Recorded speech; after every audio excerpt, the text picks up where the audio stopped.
ناظم علی آرائی صاحب کو خصوصی طور پر دعوت دوں گا، جو مرکزی نائب صدر ہے JUP کے، وہ آئیں اور آپ کے سامنے اپنے خیالات کا اظہار کریں۔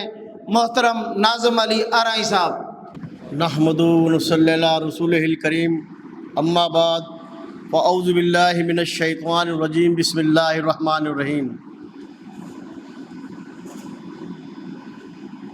رہے گا یوں ہی ان کا چرچا، رہے گا پڑے خاک ہو جائیں جل جانے والے، اور کی محمد سے وفا تو نے تو ہم تیرے ہیں، یہ جہاں چیز ہے کیا لوح و قلم تیرے ہیں۔ عزیز دوستو، نوجوانوں اور میرے معزز علماء کرام، السلام علیکم ورحمۃ اللہ وبرکاتہ۔ یہ آپ جو مجھے دیکھ رہے ہیں اس وقت اس عمر میں، اور ہم بچپن سے انجمن طلباء اسلام کے زمانے سے، میرے ساتھی خالد دھامرا صاحب یہاں تشریف رکھتے ہیں، آدم جہانگیری تشریف رکھتے ہیں، کہ ہم نے جو ختم نبوت کے لیے، ناموس رسالت کے لیے اپنے بچپن سے لے کے جوانی تک اور اب اس عمر میں آ گئے، ہم نے ہمیشہ نبی پاک صلی اللہ علیہ وسلم کا تحفظ کیا، ناموس کا تحفظ کیا، اور آج یہ ہم تحفظ کے لیے کانفرنس کر رہے ہیں۔ میں اپنے ان نوجوانوں سے خصوصی طور پر یہ کہوں گا کہ ہمارے اس ملک میں جس طریقے سے IMF کے ذریعے مہنگائی کی جا رہی ہے، ہمیں مختلف مسائلوں میں الجھایا ہوا ہے، مہنگائی کے دلدل میں ہمیں پھنسا دیا گیا ہے، اور ان کا ایک ہی نظریہ ہے یہود و نصارہ کا کہ اس قوم کو اٹھنے نہ دو، انہیں قرضی کر دو، انہیں دبا دو، انہیں اتنے غربت میں کر دو کہ اپنا ایمان بھی تبدیل کر لیں۔ اور وہ اس کوشش میں لگے ہوئے ہیں، جیسا کہ میرے دوستوں نے بتایا کہ جہاں وہ یہ دیکھتے ہیں کہ فلاں علاقے میں غریب مسلمان بستی ہے، وہاں جا کے امداد کے نام پر ان کا ایمان تبدیل کراتے ہیں۔ دوستو، اس ملک میں جس طریقے سے ناموس رسالت کی تحریکیں پہلے بھی ادوار میں چلتی آئی ہیں اور چلتی رہیں گی، کہ جب تک قیامت نہیں آ جاتی یہ فتنے برپا ہوتے رہیں گے۔ ہمارے اعمال اتنے اچھے نہیں ہیں، نماز ہم نہیں پڑھتے، کوئی ٹائم پر ہم کوئی صحیح عمل نہیں کر سکتے، اگر ہم نے ناموس رسالت پہ پہرا دیا۔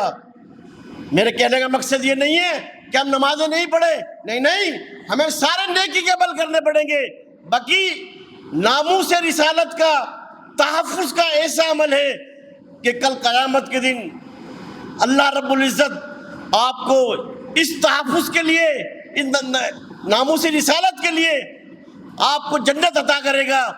دیکھیں کہ علماء کرام نے، بڑے بڑے علماء کرام نے، مشائخ نے تحریکیں چلائیں اور نوجوانوں میں جوش پیدا کیا، ولولہ پیدا کیا، اور نصیب میں ایسے ایسے نوجوان آئے کہ جنہیں اللہ تعالیٰ نے انہیں چن لیا۔ مثال کے طور پہ شہید علم الدین غازی رحمت اللہ تعالیٰ علیہ، وہ نوجوان تھے، وہ طالب علم بھی نہیں تھے، وہ تانگہ چلانے والے تھے، وہ اتنے بڑے عالم نہیں تھے، وہ کوئی پیر نہیں تھے۔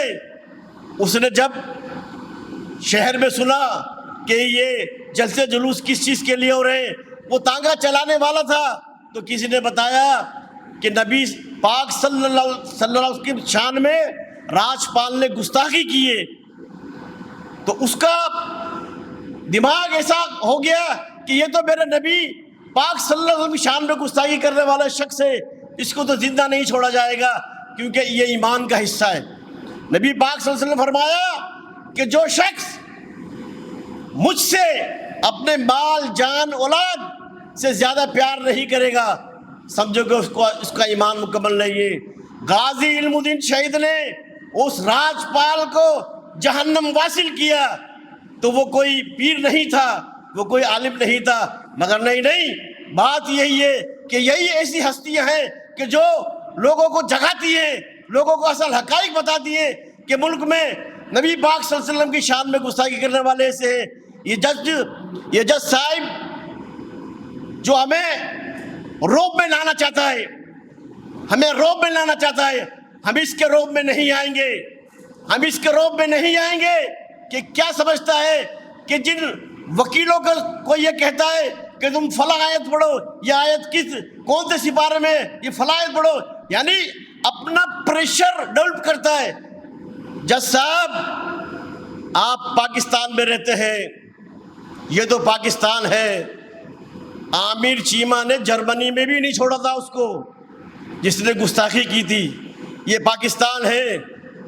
غازی علم الدین شہید اپنا ہتھیار یہاں چھوڑ کر گئے ہیں, ممتاز قادری اپنا ہتھیار یہاں چھوڑ کے گئے ہیں. اور ہم نہیں چاہتے کہ اس ملک میں مزید جلسے جلوس ہو. بات یہ ہے کہ ملک کی حالات صحیح نہیں ہیں. آپ جن کے کہنے پر قادیانیوں کو ریلیف دینا چاہتے ہیں, آپ اس ملک کی اساس سے کھیل رہے ہیں, آپ اس ملک سے غداری کر رہے ہیں, آپ ایمان سے غداری کر رہے ہیں, اور اس کا انجام صحیح نہیں ہوگا.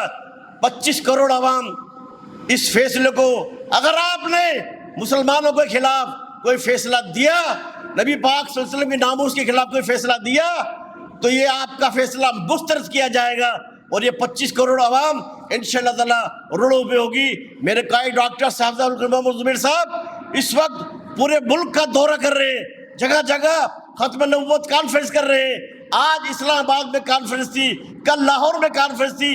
مزید اس سلسلے کو دیکھ رہے ہیں, چونکہ آپ ناموسی رسالت سربراہ کی تحریک کے سربراہ ہیں, آپ تمام جماعتوں کے سربراہ ہیں, آپ کی ذمہ داری زیادہ ہوتی ہے اور آپ اس ذمہ داری کو نبھا رہے ہیں. انشاءاللہ تعالی جمعیت علماء پاکستان ہمیشہ کی طرح ان روڈوں اور میدانوں میں ہوگی. وما علینا الا البلاغ المبین.